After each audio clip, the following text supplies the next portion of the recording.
بيده الخير وهو على كل شيء قدير،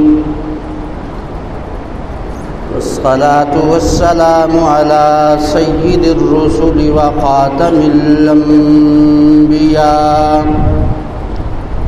وعلى آله الأتقياء وأصحابه الأصفياء وعلى البررة الأولياء.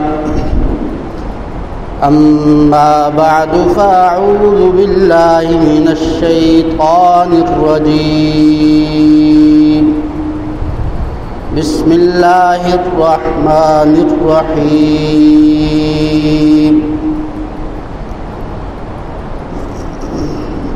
يا أيها الذين آمنوا كتب عليكم الصيام كما كتب على الذين من قبلكم لعلكم تتقون. قال النبي صلى الله تعالى عليه وسلم: يا أيها الناس قد أذلكم شهر عظيم، شهر مبارك، شهر فيه ليلة خير من 1000 شهر، جعل الله صيامه فريضة وقيام ليله تطوعا، من تقرب فيه بخصلة من الخير كان كمن أدى فريضة فيما سواه، ومن أدى فريضة فيه كان كمن أدى 70 فريضة فيما سواه، أو كما قال صلی اللہ تعالی علیہ وسلم.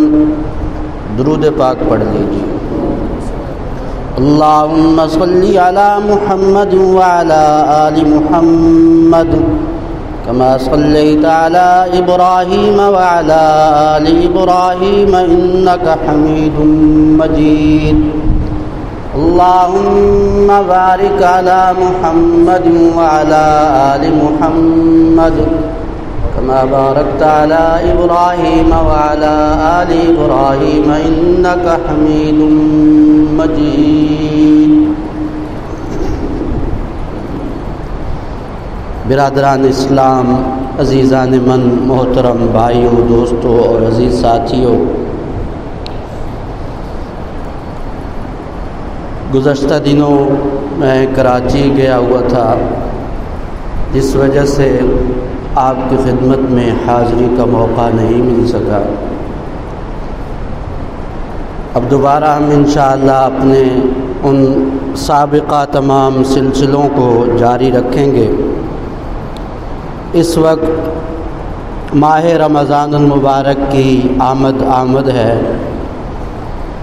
آج شعبان کے مہینے کی 21 تاریخ ہو چکی ہے. 21 تاریخ ہو چکی ہے اور 8-9 دن صرف باقی ہیں. شعبان کا مہینہ 29 کا بنتا ہے یا 30 کا. چند ہی دن باقی ہیں اور ماہ مبارک انشاءاللہ ہمیں نصیب ہوگا. انسان کو دعا کرتے رہنا چاہیے کہ اللہ تعالیٰ یہ مہینہ عطا فرمائیں، نصیب فرمائیں. جس طرح پہلے بھی بارہا گزارش کی کہ بعض روایات سے معلوم ہوتا ہے کہ نبی کریم صلی اللہ علیہ وسلم یا صحابہ کرام رضی اللہ عنہم اللہ تعالیٰ سے دعا مانگا کرتے تھے کہ ہمیں رمضان کا مہینہ مل جائے. اور دوسرے نمبر پر عملی طور پر اس ماہ مبارک کی تیاری، یہ اس وقت کا ہمارا سب سے بڑا دینی اور عملی تقاضا ہے کہ ہم عملی طور پر رمضان المبارک کی تیاری شروع کر دیں. ابھی پیچھے شب برات گزری ہے، اس حوالے سے شاید آپ کو ہدایات دی گئی ہوں. شب برات کے موقع پر بعض روایات سے یہ معلوم ہوتا ہے کہ اس شب میں ہر ایمان والے کی بخشش کر دی جاتی ہے، سوائے چند لوگوں کے. ان کا بھی بعض روایات میں تذکرہ ملتا ہے۔ مثلا مشرک کی بخشش نہیں ہوتی، دل میں کینہ رکھنے والے کی بخشش نہیں ہوتی، شراب کا جو عادی ہے اس کی بخشش نہیں ہوتی، قطع رحمی کرنے والے کی بخشش نہیں ہوتی، والدین کے نافرمان کی بخشش نہیں ہوتی۔ اسی طرح یہ بات یہاں پر بھی ذہن میں رکھیں کہ رمضان المبارک آنا یہ تو بڑے نصیب کی بات ہے، اس کا مل جانا بھی بڑے نصیب کی بات ہے، قسمت والوں کو ملتا ہے، اور پھر اس میں عبادت کی توفیق ہو جانا یہ اصل نصیب ہے۔ اور ہمارے ذہنوں میں بھی یہ ہوتا ہے کہ یہ مہینہ بخشش کا مہینہ ہے، رحمت کا مہینہ ہے، اور اللہ تعالیٰ کی بہت ساری رحمتیں اور برکتیں اس مہینے میں ہمیں ملتی ہیں۔ لیکن دوسری طرف اگر دیکھا جائے تو ہم فرائض، واجبات اور حقوق کی ادائیگی کی فکر نہیں کرتے۔ رمضان کے آخری عشرہ میں یہ دوڑ ہوتی ہے کہ ہمیں لیلۃ القدر مل جائے، شب قدر مل جائے ہمیں۔ شب قدر بڑی فضیلت والی رات ہے۔ 30ویں پارے میں اللہ تعالیٰ نے ایک مکمل سورت شب قدر کے بارے میں اتاری ہے، آپ جانتے ہیں، انا انزلناہ فی لیلۃ القدر، ہم نے قرآن شب قدر میں اتارا ہے۔ وما ادراک ما لیلۃ القدر، آپ کو کیا معلوم کہ یہ شب قدر ہے کیا چیز؟ لیلۃ القدر خیر من الف شہر، یہ ایک رات 1000 مہینوں سے افضل ہے، یہ قرآن کریم کہہ رہا ہے۔ وہ فضیلت اپنی جگہ پر موجود ہے،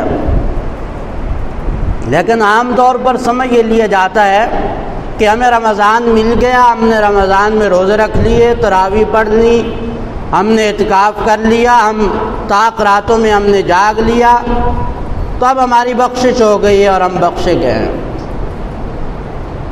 باقی کتنے فرائض ہمارے ذمے ہیں اس کی کوئی پرواہ نہیں، کتنے واجبات ہمارے ذمے ہیں اس کی کوئی پرواہ نہیں، کتنے لوگوں کے حقوق ہمارے ذمے ہیں اس کی کوئی پرواہ نہیں۔ تو رمضان المبارک کی تیاری کا پہلا مرحلہ یہ ہے کہ ہمارے ذمے جو فرائض ہیں، واجبات ہیں، اور جو حقوق لوگوں کے ہمارے ذمے ہیں ان کی ادائیگی کی فکر کی جائے۔ یہ رمضان کی تیاری کا پہلا سٹیپ ہے، پہلی سیڑھی اور پہلا زینہ ہے۔ فرائض سے کیا مراد ہے؟ ہمارے ذمے فرائض ہیں، ہر شخص غور کرے کہ میرے ذمے کتنی فرض نمازیں ہیں۔ اگر ایک بھی فرض نماز کسی شخص کے ذمے ہے، اللہ تعالیٰ کے ہاں وہ بری نہیں ہے، اس کی گردن پکڑی جائے گی اور اس سے پوچھا جائے گا۔ اور صحیح احادیث موجود ہیں، حضرت صلی اللہ تعالی علیہ وسلم نے فرمایا روز حشر سب سے پہلے نماز کا حساب ہوگا، سب سے پہلے نماز کا حساب ہوگا۔ جس کی نماز صحیح نکل آئی اس کے باقی اعمال صحیح نکلیں گے، جس کی نماز صحیح نہ نکلی اس کے باقی اعمال بھی صحیح نہیں نکلے۔ اب ہم غور کریں کہ ہمارے ذمے کتنی قضا نمازیں ہیں اور کون سی نمازیں ہیں۔ اور یہاں پر عام طور پر بہت سارے ہمارے بھائی یہ کہہ دیتے ہیں یا ہم سوچ لیتے ہیں کہ جی حساب کیسے کریں کہ ہمارے ذمے کتنی نماز۔ کوئی مشکل نہیں ہے، آپ کو پتہ ہے نا کہ اکثر نماز میری کون سی چھوٹتی ہے۔ جس شخص کی نماز چھوٹتی ہے اس کو پتہ ہوتا ہے کہ میری زیادہ نماز کون سی چھوٹتی ہے، مثلا فجر کی چھوٹتی ہے، وہ حساب لگا لے کہ مہینہ میں میری کتنی فجر کی نمازیں چھوٹی ہیں۔ ہفتہ میں مثلا میں 2 دن نماز پڑھتا ہوں فجر کی، 5 دن نہیں پڑھتا، تو مہینے میں 4 ہفتے ہوتے ہیں، 5 کو 4 کے ساتھ ضرب دے، 20 نمازیں مہینے کی فجر کی بن رہی ہیں۔ 10 پڑھ رہا ہوں میں مہینے میں فجر کی نماز اور 20 نہیں پڑھ رہا، پھر اس کا سال کا حساب کر لے، پھر 2 سال کا کر لے، پھر 4 سال کا۔ اسی طرح اندازے سے پھر ظہر کا دیکھے، پھر عصر کا دیکھے، پھر مغرب کا دیکھے، پھر عشاء کا دیکھے کہ کون سی نمازیں بالغ ہونے کے بعد سے لے کر اب تک مجھ سے کتنی کتنی چھوٹی ہیں۔ ایک ڈائری بنا لے۔ کسی شخص سے آپ نے 1 کروڑ روپیہ، ایک مثال دے رہا ہوں، لینا ہو، اس کا اندراج کرتے ہیں کہ نہیں کرتے؟ وہ آپ کو اس میں سے 10 لاکھ ادا کر دے، اس کو لکھتے ہیں کہ نہیں لکھتے؟ کیوں لکھتے ہیں؟ ہمارے دل اور دماغ میں اس کی اہمیت ہے کہ 1 کروڑ بہت بڑی رقم ہے، اس کو لکھنا چاہیے، اس کا حساب ہونا چاہیے۔ یاد رکھیے، ایک نماز صرف 1 کروڑ نہیں، اربوں خربوں نہیں، دنیا اور اس میں جتنی چیزیں موجود ہیں ان سب سے ایک نماز قیمتی ہے، قیمتی۔ ڈائری بنائیے چھوٹی سی، اس پہ حساب لکھیے، پھر نمازیں پڑھنا شروع کر دیجیے۔ ہر نماز کے ساتھ آسان طریقہ ہے، ہر نماز کے ساتھ ایک نماز کی قضا کریں۔ فجر کے لیے آئے ہیں، اس وقت نفل پڑھنا جائز نہیں ہوتا۔ فجر کی نماز کے لیے جب آپ آتے ہیں، نفل پڑھنا جائز نہیں ہے، البتہ قضا نماز آپ پڑھ سکتے ہیں۔ 2 رکعت جو آپ کے ذمے قضا ہیں فجر کی، ان میں سے 2 فرض پڑھ لیں۔ قضا کس کی ہوتی ہے؟ سنت نفل کی قضا نہیں ہوتی، صرف فرض اور واجب نماز کی قضا ہوتی ہے۔ 5 وقت کی نماز اور وتر، ان کی قضا ہے، سنت اور نفل کی قضا نہیں۔ ظہر کے لیے آئے ہیں، کتنا ٹائم لگ جاتا ہے 4 رکعت پر؟ ہم جس انداز سے پڑھتے ہیں 3.5 سے 4 منٹ ہمارے لگتے ہیں، بلکہ بعض کی سپیڈ اس سے بھی زیادہ ہوتی ہے۔ آنن فانن چل رہے ہوتے ہیں وہ۔ آج کل آ رہی ہے نا آٹو گاڑیاں، تو نماز میں بھی آٹو سسٹم ہوتا ہے، خود ہی رفتار پکڑتے جاتے ہیں، کوئی زیادہ ٹائم نہیں لگتا۔ پھر عصر کے لیے آئے ہیں، اس وقت جو ذمے میں قضا نمازیں عصر کی ہیں ان میں سے پڑھ۔ پھر مغرب کے لیے آئے ہیں، پھر عشاء کے لیے آئے۔ ہمارا مسئلہ یہ ہے، جس طرح میں پہلے بھی کئی دفعہ کہتا ہوں، ہمارا مسئلہ یہ ہے کہ ہم نے ضروری اور غیر ضروری میں فرق ختم کر دیا ہے۔ الاول فالاول، سٹیپ بائی سٹیپ، پہلے کیا چیز ہے، دوسرے نمبر پہ کیا چیز ہے، تیسرے نمبر پہ کیا چیز ہے، چوتھے نمبر پہ کیا چیز ہے، اس فرق کو ہم نے مٹا دیا۔ چوتھے نمبر والی چیز کو اٹھا کے ہم پہلے نمبر پہ لے آئے، پہلے نمبر والی چیز کو اٹھا کے ہم نے چوتھے نمبر پہ رکھ دی۔ اب اس کا نتیجہ کیا ہے؟ نفل زیادہ سے زیادہ پڑھ رہے ہیں۔ نمازوں کے بعد نفل ہوتے ہیں نا، فضائل ہیں احادیث میں ان کے، اور اللہ تعالیٰ کی بارگاہ میں ایک سجدہ بھی انسان کو اللہ کے بہت قریب کر دیتا ہے۔ نفل بھی بہت بڑی عبادت ہے، احادیث میں بڑے فضائل آئے ہیں نفل کے، لیکن فرض مقدم ہے۔ فرض پہلے ہے کہ نفل پہلے؟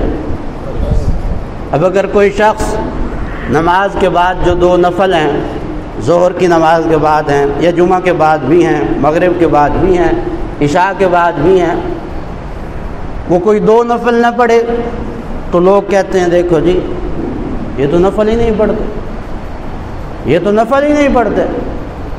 پڑھنے چاہیے نفل، نہ پڑھنا، بے رغبتی کرنا عبادت سے ہی اچھی بات نہیں ہے، لیکن بہت زیادہ نوافل پڑھنے سے بہتر یہ ہے کہ آپ کے ذمے جو فرض نمازیں ہیں آپ پہلے ان کو پورا کریں،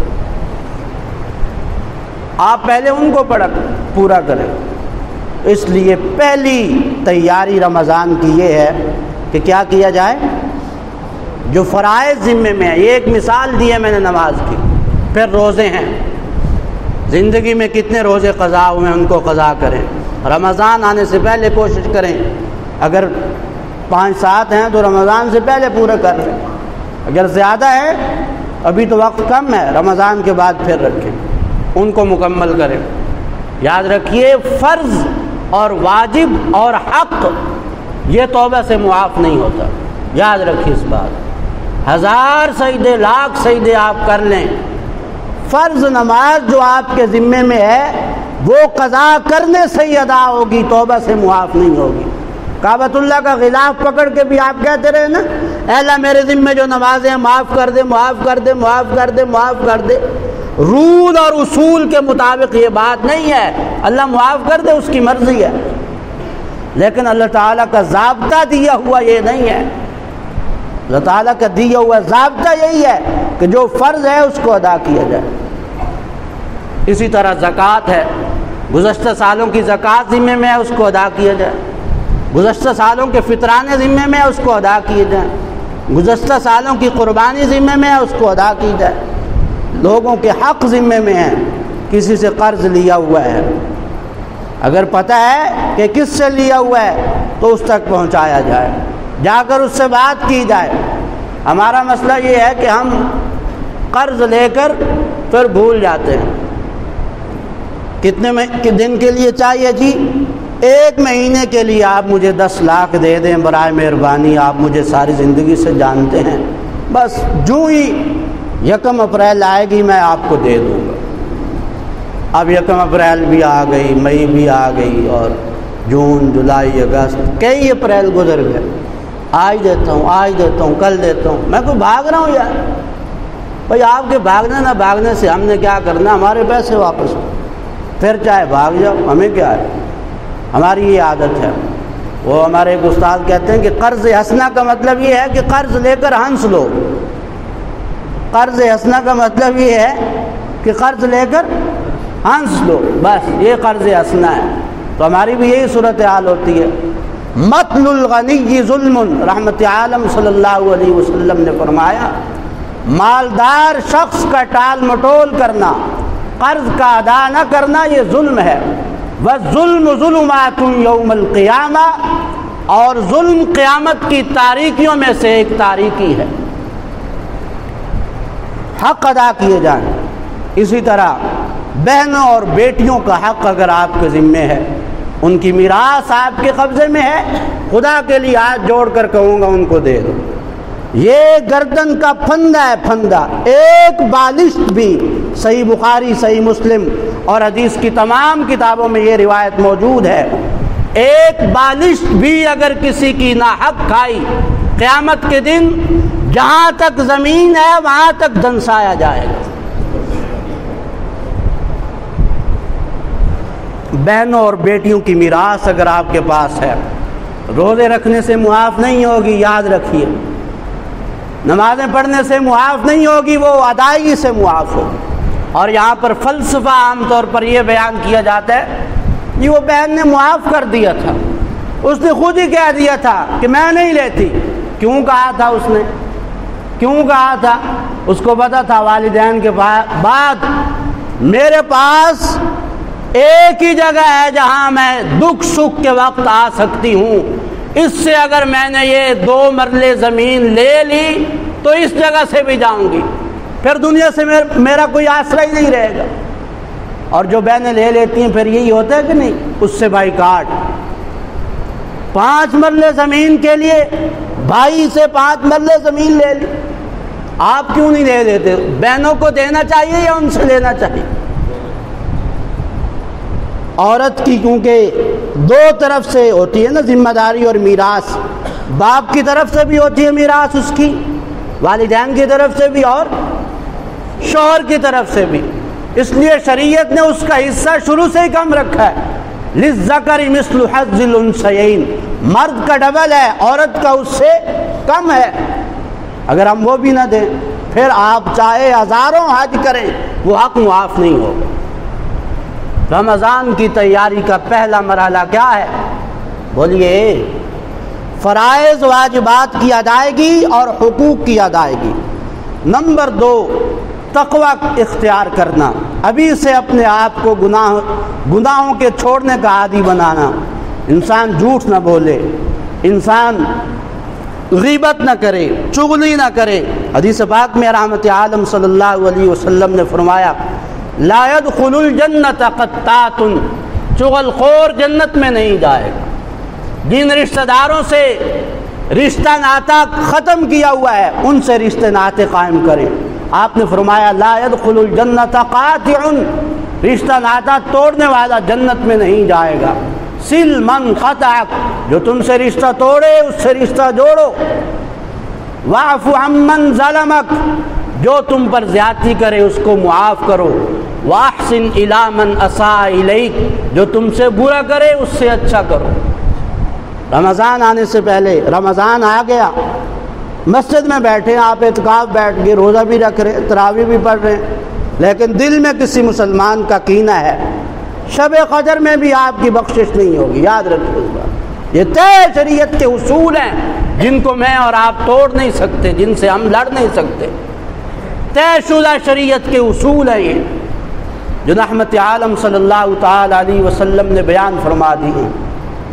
تقوی اختیار کریں، صلہ رحمی کریں، دل کو صاف رکھیں، روزوں کی قضا کریں، دعاؤں کی عادت ڈالیں۔ کیا عادت ڈالیں؟ اللہ تعالیٰ سے مانگنا سیکھیں، غیروں سے مانگنے سے بچ جائیں گے، در در کی ٹھوکروں سے بچ جائیں گے۔ اذا فزعه امر بادر الى الصلاۃ، رحمت عالم صلی اللہ علیہ وسلم کو جب کوئی ایمرجنسی لاحق ہوتی تھی اللہ سے مانگتے تھے۔ کس سے مانگتے تھے؟ اللہ سے مانگتے تھے۔ اپنی دل کی باتیں اللہ سے کہہ کر تو دیکھو، اللہ تعالیٰ کے سامنے آ کر تو دیکھو۔ وہ ایک سجدہ جسے گراں سمجھتا ہے تو 1000 سجدوں سے دیتا ہے آدمی کو نجات۔ در در کی ٹھوکروں سے بچ سکتا ہے۔ اللہ تعالیٰ کے سامنے آ کر کہیے اے اللہ میری یہ حاجت ہے، میری یہ ضرورت ہے، آپ پورا کر دیجیے۔ یہ کبھی نہ سوچا کریں کہ میرے پلے ہے کیا۔ اکثر لوگوں کو دیکھا ہے نا، کہتے ہیں مولوی صاحب استخارہ کر دو۔ میں کہتا ہوں خود کرو۔ استخارہ خود کرنا سنت ہے، دوسروں سے کروانا سنت نہیں ہے۔ خود کرو۔ کہتے ہیں جی آپ بزرگ آدمی ہیں، آپ عالم ہیں، آپ مفتی ہیں، آپ کر دیں۔ کبھی یہ بات نہ سوچا کرو کہ ہمارے پلے کچھ نہیں ہے۔ اللہ کا گناہ گار بندہ جب اللہ کے در پر آتا ہے، رحمت الہی کی باہیں پھیل جاتی ہیں اور اس کو اپنے سینے سے لگا دیتی ہیں۔ ہم تو مائل بکرم ہیں، کوئی سائل ہی نہیں، راہ دکھلائیں کسے، کوئی راہ رو منزل ہی نہیں۔ کوئی آئے تو صحیح۔ وَإِذَا سَأَلَكَ عِبَادِي عَنِّي فَإِنِّي قَرِيبٌ، اللہ کہتا ہے پیغمبر میرے بندے تجھ سے میرے بارے میں پوچھیں گے، تم بتلا دینا میں تمہارے قریب ہوں۔ نَحْنُ أَقْرَبُ إِلَيْهِ مِنْ حَبْلِ الْوَرِيدِ، انسان کی شہرگ سے بھی زیادہ قریب۔ اجیب دعوت الداعی اذا دعانی فلیستجیبوا لی ولیؤمنوا بی، اللہ کہتے ہیں میرا بندہ جب پکارتا ہے میں اس کی پکار کو سنتا ہوں، جواب دیتا ہوں، مجھے ہی پکارے، مجھ پر ہی ایمان لائیں، اور کوئی دعا کے اور ایمان کے لائق نہیں ہے۔ ایک اللہ سے مانگنا سیکھیے، گڑ گڑا کر مانگیے، راتوں کو اٹھ کر مانگیے، چلتے پھرتے اور اٹھتے بیٹھتے مانگیے۔ دعا کے لیے نہ کوئی ٹائم ہے، نہ کوئی شرط ہے، نہ وضو شرط ہے، نہ غسل شرط ہے، نہ مقام اور مکان شرط ہے۔ آپ گاڑی میں بیٹھے ہیں، جا رہے ہیں، ہاتھ بھی نہ اٹھائیں، زبان سے بس مانگنا شروع کر دیں۔ اے اللہ میری یہ ضرورت ہے تو پوری کر دے، اے اللہ میری یہ ضرورت ہے تو پوری کر دے، اے اللہ میرا دل صاف کر دے، اے اللہ میری اصلاح کر دے، اے اللہ میری دنیا اچھی کر دے، اے اللہ میری آخرت اچھی کر دے۔ دعا مانگنا کوئی مشکل کام ہے؟ ہم نے رسموں میں پڑھ کے دعا کو بھی مشکل بنا دیا۔ اب اسے کیا کریں؟ لمبی لمبی دعائیں کرنا سیکھیں۔ ہم یہ ہے کہ رٹی رٹائیں 2-4 دعائیں ہوتی ہیں، امام صاحب نے بھی رٹی ہوئی ہیں اور ہم بھی پیچھے توجہ کہاں اور ہم کہاں، اور آمین آمین آمین اور چل، وہ گئے اور یہ گئے۔ امام نے اگر منہ پہ ہاتھ پھیر دیا، اب اللہ سے مانگنا آرام ہو گیا۔ بیٹھ کے مانگو، جو اللہ سے مانگنا ہے بیٹھ کر مانگو۔ دعاؤں کا اہتمام کریں، تلاوت کا اہتمام کریں، جاگنے کی ابھی سے عادت ڈالیں۔ رمضان آنے سے پہلے سوشل میڈیا سے بچیں، موبائل سے بچیں، فیس بک اور واٹس ایپ اور یہ گروپ اور وہ گروپ اور فضولیات، ڈرامے اور فلمیں، ٹی وی اور یوٹیوب، ان چیزوں سے بچیں۔ ابھی سے اپنے وقت کو قیمتی بنائیں، ابھی سے عادت ڈالیں گے تو رمضان آپ کا پاک ہو جائے گا انشاءاللہ، ورنہ رمضان میں روزہ رکھ کر بے حیائی کی چیزیں دیکھیں گے۔ اسی طرح مسجد میں زیادہ وقت گزارنے کی کوشش کریں، نظام الاوقات بنائیں کہ میں نے تہجد کے وقت اٹھنا ہے، ابھی سے عادت ڈال لیں، آج سے ارادہ کر لیں سارے کہ ہم انشاءاللہ کل سے تہجد میں اٹھنے کی کوشش کریں۔ کوشش کر سکتے ہیں کہ نہیں کر سکتے؟ میں بھی کروں گا، آپ بھی کریں انشاءاللہ۔ شب بیداری کی عادت ڈالیں، تلاوت کی عادت ڈالیں، نظام الاوقات بنائیں کہ صبح تہجد میں اٹھنا ہے، پھر نماز پڑھنی ہے، پھر تلاوت کرنی ہے، پھر یہ کام، پھر یہ کام، پھر یہ کام، سارے کام رات کے سونے تک اپنا ایک ٹائم ٹیبل بنا لیں۔ نظام الاوقات کہتے ہیں ٹائم ٹیبل کو۔ اور اس کے علاوہ خریداری جو کرنی ہے وہ ابھی کر لیں، رمضان کو پاک صاف رکھیں، اپنی فیکٹری، کارخانے، گھر، مکان کا جو تعمیراتی کام ہے وہ بھی رمضان سے پہلے رکھیں یا رمضان کے بعد رکھیں۔